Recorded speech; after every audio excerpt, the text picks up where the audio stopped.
All right. Hope everybody's doing well. Just going into our last regular season game here at home. We all know what's on the line this weekend, and I just want to give a shout out to our fans to make it an amazing day. From the Walk of Champions all the way to the warm-ups to the first third down of the game. They can really have a great impact, and expect them to be at their best, like I expect our team to be at our best as well. So it's been a really good, strong home field advantage for us, and can make things really difficult, for them offensively in particular. So I got a very talented of a roster as we have faced this season in LSU, from the lines of scrimmage to the skill players, both sides of the ball. The defense has been exceptional all year long. One of the best in college football, and incredibly talented, all three levels. You can go on and on about bragging about the different players that they have, and then offensively, their skill players, their tight end, Trez Green. We haven't seen a guy like him, and the things that the problems that he can pose for you. We got really fast receivers. We experienced what those guys can do and how they can get behind you, create explosive plays. When we played them last year, the return game in both a kickoff return and a punt return, the most explosive that we have faced this year. They've got an excellent field goal kicker as well, and really good backs. And so the quarterback, Mike Van Buren, he's a guy that, again, we worked really hard, tried to get here to Oklahoma. He signed with Oregon, and then transferred after his first year. Had an opportunity to go with Coach Lebby there at Mississippi State. Played well for him, and decided to go to LSU to be the heir apparent there, and has gotten in the game. Very mature, got tremendous arm talent, can really hurt you with his legs as well. I think Coach Wilson has done an admirable job, rallying the football team, and had a couple of really good wins. Again, all under the circumstance, not an easy thing to navigate, and they've done it in a great way. And the team's playing and competing at a really hard, high level as well. So, going to be a great challenge for us, and something I know our guys are really excited about. This is a team in our locker room that loves a challenge. That's kind of who we have become on the season, a team that really relishes the bigger the challenge, the more they respond. So they also have a great respect for how you beat a team. The only chance you got is you got to beat them all week, and the things that it requires to play at a detailed, precise level, and taking care of their bodies and things of that nature too, so you can play physically. So looking forward to the challenge of having LSU coming in here for the first time in the history. So with that, I'll open it up for questions. Yeah, Brent, last week you talked a little bit about the running back depth and it being tested. Xavier was the only guy that we really saw in the game this past Saturday. With him banged up, Torrey banged up, do you anticipate anybody else being able to help you guys in that room or be available for you guys the rest of the season? Yeah, Taylor Tatum was for the first time healthy and available, so he'll be somebody that will be available, along with obviously Jade Knott. Yeah. Mm-hmm. How difficult, I guess, has that been, having only a couple guys really? Well, again, I just would say this: we've been fortunate enough to win despite that. So the guys that have been available have done a nice job for us. Mm-hmm. Yeah, Brent, we were talking to John last night a little bit just about the offensive struggles, finding rhythm, and he sort of put it all on his shoulders and took a lot of responsibility for it. I was just curious, going into a game as important as this one, what is his leadership? They're all important, right? Yeah. This is no more important. They're all been very important. He's been great. He doesn't walk around like he's carrying all these heavy burdens. He's an alpha. He's somebody that runs towards that responsibility of what you got to carry, the weight that you have to carry at that position. And I think it brings out good qualities in him as a leader. The team sees him working every day, and he's got great humility, but he's got great passion and energy at practice. You guys see a very calmed down version. He's incredibly competitive, tough-minded, talking noise, and he's just a lot of fun to be around as a teammate, on the field. But he's serious about his business too. He's got a great blend. Mm-hmm. Yeah, Brent, you talked about when Troy Everett went down earlier in the season, him finding a different way to be a leader for this team. What's that looked like since his injury, and how much has he still meant to the locker room? He has stayed emotionally engaged. He cares greatly about his teammates and this team, and certainly being his last year. So, again, a guy that's been very, very invested on the field, off the field. He's got great relationships with everybody in the locker room. So it's a very natural place for him, I would say. I think coaching is in his future.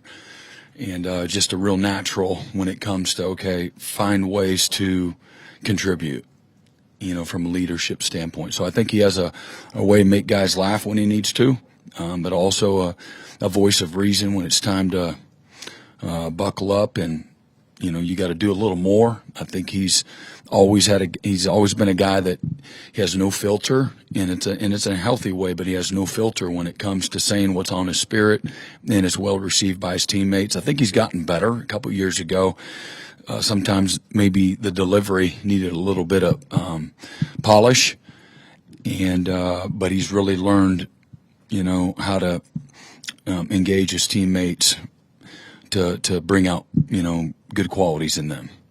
Mm-hmm. Yeah. With Reggie missing the first half this weekend, how do you navigate that cheetah spot beyond just leaning on Kendall, and what are the challenges of that for you as a defensive coordinator? The number one challenge is how to, we have players that can play it. They've got great skill to play that position. So you're looking to what's the easiest transition there, and so we've worked through that from a scheme standpoint and the ability maybe somebody playing more than one position, because you don't want to compromise, the ability to execute the things that you need to execute within the game plan. And then the other is just how do you not overwork somebody from a repetition during the course of the week, and have so much tread on the tire. So we've again got a good plan for that, and so we'll see how that goes. Yeah, and on the running backs, Javonte I know has been banged up, but I also realize he may be thinking about keeping his red shirt. As a head coach, how do you deal with that aspect of the game, knowing you got a guy that might can help you, but he's looking out for his future? How do you? It just seems like another element of your job that you got to deal with. How do you deal with that? Yeah, I think good question. I think every case is a case of its own, based on who that person has been and a body of work. So try to navigate that appropriately, just like you would, discipline in the moment, or big discipline issues. We have a set of rules, but again, how you treat everybody, based on, again, maybe if it's a young guy, you give him a little more grace. An older guy, hey man, you should know better. Things like that. So that's really the way you're dealing with it, is based on, again, who they've been since they've been here. And at the end of the day, we have a different environment that's not the player's fault. They have lots of different options now. And so I look at it with that lens as well. Can't blame guys, for wanting a little more of this or that, and looking out for their futures. I don't think it's necessarily a selfish trait, but we've created an environment that has some selfishness to it, and from an environment standpoint. So my job is to make sure that things are not a distraction, and people are contributing and working and showing up, with a diligent, mindset and work ethic, things of that nature. And as long as those things are good, I'm pretty capiche about all of it. How would you evaluate Javante in that last? Yeah, he's in good standing. Yeah, Brent, you mentioned after the game on Saturday that the winning formula for you guys could include special teams winning on the margins. So I'm just curious, with that special teams unit, the plays they've been able to make, when did you kind of realize that could be part of the way? Prior to the season, with so many returning guys, last year there were some things that were really good. We gave up a late in our season, regular season finale at LSU. We had been really good until that happened. I think we were top 5 in the country.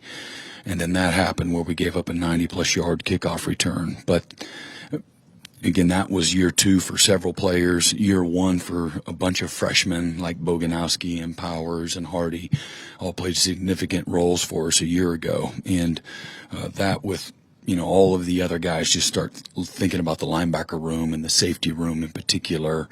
And then some of the guys this is year 2 for them, year 3, year 4. Guys really understand. They're hearing the message, buying into the message, seeing the impact through maturity and through some success. So prior to the season was really hopeful, and then we were able to, make ourselves better through the portal, as well, with some of the specialists. Along those lines, Tate Sandell's named as a finalist for the Luke Rose Award. Just how neat is that to see just the season he's had? Yeah, it's been a huge part of our success this year. Proud of him, how he's handled, his success. He's the same guy every day. Really, really high standards. He's actually a great leader, not just by showing up every day and working and things like that, but he's got a big voice. Players really like the things he has to say. He'll stand up and not flinch in front of the team. Just as I told you guys before, he looks at himself, just a little guy, but he don't see himself as just a little guy. And so he's got a lot of courage and toughness to him that resonates with the rest of the team. Brent, every senior day, I'm sure, brings its own emotions, but this 2022 class is the one that you came in with. Mm-hmm. How's Saturday going to feel? And what do you remember about some of those conversations where you were trying to keep them committed, and maybe you didn't even know who Mm-hmm. you were kind of learning about them at the exact same time? Yeah, it's a group of guys. There's no quit in them. A group of guys that are incredibly close. Their family. Their families are your family. You've gone through just life. The last 4 years with them, and what an honor it is. Incredible men that they've become through a lot of intentional effort and maturity. Just have a great appreciation. There's a football piece. There's a leadership piece, the quality of the humans that they are. So all of those things, they've got a lot of admiration and respect and appreciation for them. Saturday's another game. And, for me, my message to everybody else that's in the locker room with them is, doing their part to help these guys have an amazing, last regular season, finale game, experience. I think that's really important. We talked to Kendall Daniels last night. He said coming here was his best decision of his life. How have you seen him embrace that decision and become one of the leaders on your defense? Yeah, it's really pretty remarkable for a first-year guy to be able to do that. Haven't seen that a lot. He was, an All-American, 4-year starter, and he came here from the moment he got here, and he's somewhere not in the front of the line. And he endeared himself to his teammates through not having a whole lot to say. He had good juice, good energy, but embraced whatever role that we asked him to do, learned multiple positions, busted his butt every single time he had an opportunity to get in there. So there was never any assumption or conversation about, hey man, you're going to be the guy. And then he wasn't the guy, and then he's disappointed, and then you're dealing with coming to see you and things like that. So he just had a mindset: I'm going to get what I earn. I'm going to create opportunity for myself. I got a lot to work on from a language barrier and scheme standpoint, and that's all he's done, man. He's a country country kid, country boy, very, very simple. He loves his family and his fiance and his teammates. He's a really simple guy and loves ball, really natural at it. He earned a lot of respect from the teammates because of how he handled his transition. It's competition, and a guy that has a nice, career on a stat sheet. But he never came in here with a presumptuous mindset. And so I think he endeared himself. I think that's been incredibly important for his success that he's had. And he's going to play this game a long time. And he's had an outstanding year. But his emotion, his energy, his enthusiasm, his friendships that he's worked really hard to create, that's how he's impacted this team. He's a huge part of the synergy because he's got a lot of life to him that he shows up with. He cheers on his teammates for their success, celebrates their success. It's not all about him. And that's a really cool thing to see. When again they've spent a very short amount of time together, but he's got wisdom beyond his years. Again, been a fantastic leader for us and has really been a big part of our success. Before the season, he said he wishes he had more time with you. Mm-hmm. You wish you had more time with Kendall. Oh yeah, for sure. But I don't see it as okay. The end's coming up here pretty soon. I don't see it that way. This is just the beginning from a relationship standpoint, and he's got family here forever. Relationships are forever. It's not conditional on how well you do or how long you're here. Once they leave, you're always going to be in their corner and supportive and staying in touch, things like that. Mm-hmm. Second row, Joe Masato. Brent, you've talked a lot about this team being relentless. And what does that mean to you as a coach to have a relentless team? And when, maybe this season, before the season, did you see that sort of click? It started seeing the signs of it last year through all the dysfunction, of and what that football team faced. There's a nucleus of young guys that are in our locker room that did not flinch. And I know I said that several times, and it doesn't resonate with people when you're not having success, and I get that. But I, myself, and the rest of our staff, we saw the things that are a precursor to having what we see right now. And so everybody sees the success, but they don't see all the things that I'm talking about, behind, closed doors and all the sacrifice and the discipline and the consistency and the messaging, the leadership moments, the defense going over and saying, man, we got your back, and then meaning it and being there and not blaming and pointing fingers and, again, being 1 foot in, things like that. This group of guys were everything but that. And now the fruit is the last thing that you see on the tree. And but the root system has been growing, for the last few years, and we got great people in the locker room. So I'm not surprised. We brought additional. I think that we talked about Kendall, and there's so many guys that you can also put into that circle that have been tremendous contributors when it comes to the leadership and the team morale and the synergy. You can go on and on and on. But humble guys that like to work, that are relational. So you guys talked to Troy last night. That's who he is, and he builds bridges. John Mateer, somebody that's just like that. The humility of a guy like a Torrey Blaylock as a young freshman phenom. The hunger and the innocence and the competitive spirit of a guy like,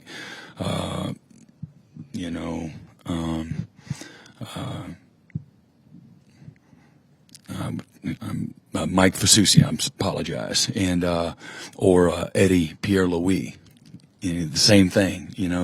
Ryan Fogier don't say a whole lot, but man, he's willing to be led, and he shows up and competes. And Cortland Guillory, he's the exact same, man. He's got this huge personality, but man, an ultimate team guy, humble and tough, and then we talk about Tate Sandell, another guy that's a team guy, man. Hadn't flinched. He's been Boomer Sooner since the moment he signed his contract, and then he's been just a stud when it comes to leading and just being a really good teammate. So, again, foundationally it was here. We brought in, more guys that were like that. Our receivers as a group, led by just shy of 1,000 yards, Isaiah Satenia, low maintenance, high delivery guy, great teammate, and loves to compete. And it's just, you see him out there and the way he competes and fights for those extra yards and things like that, and shows up every day. So all of those things combined, together, and then our staff has done a really nice job of nurturing that. Mm-hmm. You touched on the prior relationship you guys have with Van Buren a little bit, but since he's gotten more opportunity with LSU, have you seen him kind of grow this year and grow into his role with LSU? It's hard for me to know all of those things. I just watch things that I've seen on video. You don't have a ton of tape, but he's a guy that throws with great anticipation. Before the receiver's open, he throws them open. He's got great talent as far as his arm talent, and plays with a lot of confidence. And then again, can get out of trouble with his legs. And then so I just watch when he gets in there how guys play hard and things of that nature. So those are the things I see. All of it's just kind of from afar and evaluating it on tape, alone. Mm-hmm. Third row, James. Brent, it was fascinating the chess match you and the Missouri coach had on the timeouts with the second field goal and things like that. And it's always fun to talk football with you. And I'm just curious, when you go into games, do you have a pretty good idea what their fourth down plays are and what you're going to do? Or is it a guess match once they get into the game? Or how, can you really come up with what they're doing on fourth down pretty much going into the game? I mean, there's still, again, we got the tape, we got all of the analytics, all of the tendency reports, like everybody has that. So, where they're at on the field is a big part of it. So nobody has this long Rolodex. So I don't know about chess match. I don't really look at it that way because the coaches aren't making any plays. The players make the calls, good calls, by being physical and great fundamentals and timeliness and communication. That one happened to work out, in our favor. We had timeouts in the pocket, and they're where they were on the field, and you knew the magnitude of, the moment. And so we're fortunate to be able to see what they might have done. It still might have. You don't know for sure what exactly it was, but it was this or this. And so that helps our guys and for us, to get into a call, and they chose to kick a field goal. So it just happened to work out, really well for us. But, everybody knows what you've kind of hung your hat on. Some people will be a little more multiple than others, I think they do about your defense as well. Yeah, we are too. We're pretty multiple. Mm-hmm. So we've talked about how good Tate Sandel's been this season. I wonder if he's affecting more than just actually making field goals. What I mean is, are you seeing teams maybe go against their tendencies? There's a couple of times that Missouri, I thought, would go for it on fourth down, maybe around midfield, and they didn't. They punted. I wonder if the threat of him affects teams in terms of maybe not taking that risk and putting you guys in scoring range. Are you seeing teams going against their tendencies? Yeah, I think if you have somebody that can't make field goals and the other team can, I think you take all the information and you put together, hey man, this is how you see situationally it going this week. And so I can't testify to the fact of whether or not that had to do anything for them or not. But you take in all the information. It's all very important. What they can and can't do, what they're good at, what they're not good at. And then you have a game plan that's tailored, in subtle ways, but important ways, to that. So if you have to go against a guy who's that good, then would that possibly affect you on a fourth down route? Well, I don't know. My job is to keep them guessing. So, but yeah, you take in all the information. We're playing a team this week that can make all the field goals, and their specialists are really good. Mm-hmm. Hey Brent, you made the decision to call this defense defense and coached this defense yourself, and you've built one of the best defenses in the country, and they've closed out some really big games that have set this team up for a playoff opportunity. When you kind of reflect on the success that side of the ball, what does it mean for you personally to be in this conversation, to play Saturday for this playoff spot? Well, I mean, you've always put that kind of pressure, on yourself as a coach, that everything rides on, your position or your unit's ability to produce. And that's who I've always been, and the staffs that I've been on, hold the same type of philosophy, mindset, attitude. Again, the credit goes to the players. They're the ones that are putting in the time, straining, knocking people back, getting off the ball, chasing, just with incredible passion and pursuit and physicality. And then our staff. I bragged on our staff. It truly is a collaboration from the Sunday when we get together and we wrap up, post-game analysis from last week's game, and then what we got to do together. We literally spend 10 hours together in a staff room every single day, and we're constantly talking ball, situationals, packages, personnel, moments in the game, and I've been in staff rooms where there's not the collaboration, there's not the synergy, there's not the depth of vision and understanding at both the front end and the back end. And we got a great room of coaches, and all the way to game day. Hey, what do you think? Or I'm asking them in person as my mind is churning. So the success is a byproduct of, again, the players and our staff, without question. For me, I wanted the responsibility. I didn't want anyone else in the building to feel the pressure of that, on y'all wrote the stories, and again, look, I'm not, you haven't heard me come up and, I've given statements about where I think things are and what we need to do, and what's the plan to make things better and back to the standards of this, university's expectations and so forth. And so I carry the weight of that. And I get that. I have clear vision for that. But I didn't want anybody else to have to show up every day and carry that burden. I wanted to carry it. It's my responsibility, and that's again something that I've cut my teeth on. Is why I was hired.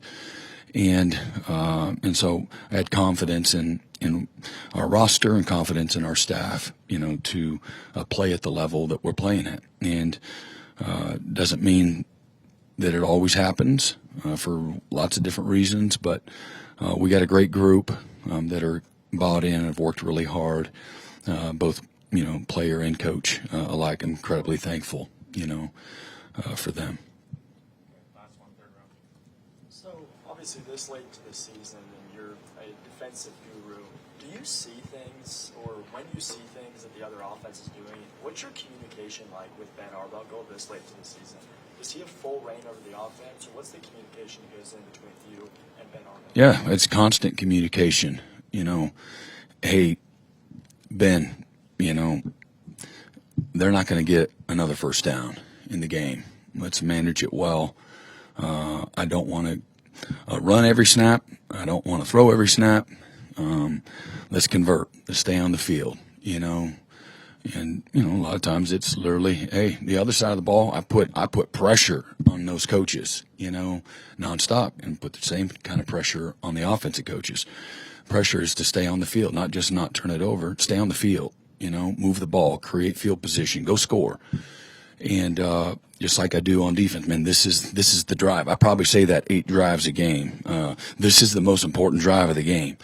And I really feel that, like in the moment. All right, that one's done. All right, the next drive. And or maybe it's, hey, offensive guys, man, that was a hell of a drive right there. They're doing what we asked them to do. Watch them push the pile. Watch them play physical.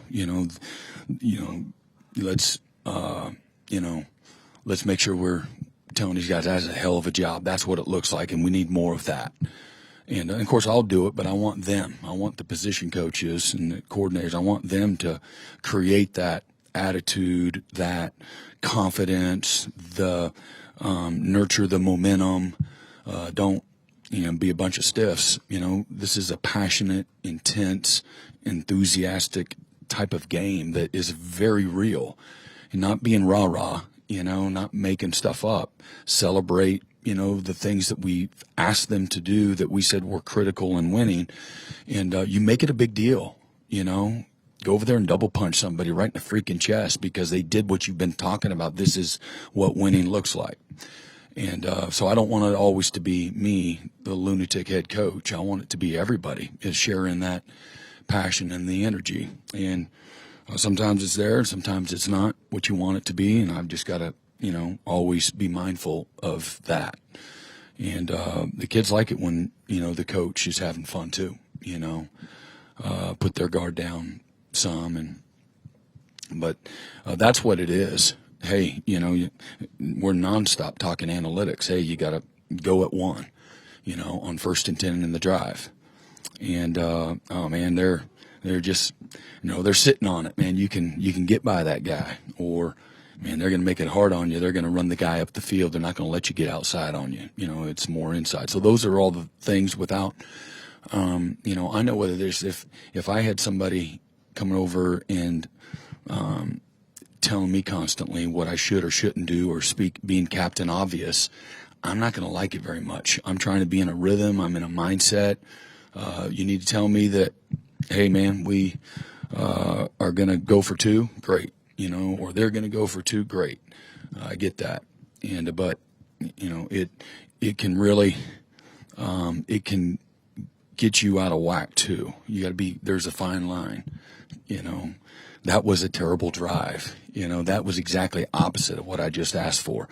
Sometimes that doesn't help. And so you got to figure out what the delivery, needs to sound like. But, and then handle, people and players accordingly. I hadn't had to say anything to, Grayson Miller because he's been outstanding. But I did on Saturday when he put, we're at midfield and we punt twice and it goes in the end zone. And so now they're like 25, 26-yard punts. We should have considered going for it.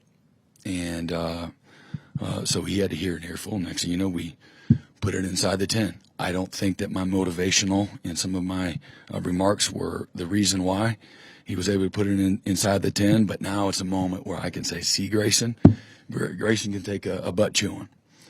And responded the right way. And we talked about that in the team meeting, yesterday.